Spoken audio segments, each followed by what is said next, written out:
8 settembre, festa della Natività di Maria.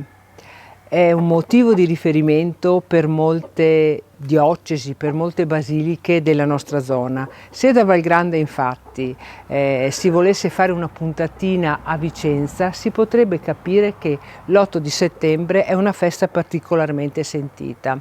Infatti è giornata dedicata al patrono, che è appunto la Madonna di Monteberico, e che ha ispirato moltissimi pellegrinaggi dai paesi vicini verso questo santuario. Un pellegrinaggio che richiedeva l'impegno di 200 gradini prima di arrivare al santuario stesso.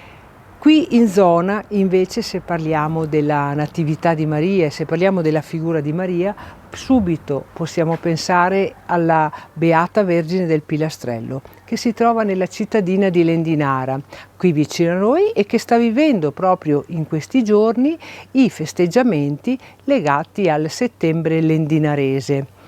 La Beata Vergine del Pilastrello si trova quindi qui a Lendinara presso un santuario ed è un punto di riferimento per i polesani, definita anche la Madonna Nera.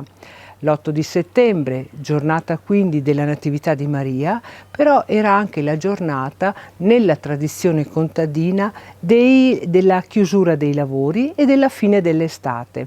Quindi 8 di settembre, giornata da ricordare, giornata che merita una ciacola. Oggi la mia ciacola l'ho dedicata a voi e chiudo con il mio sfurezzo autunnale. Ciao!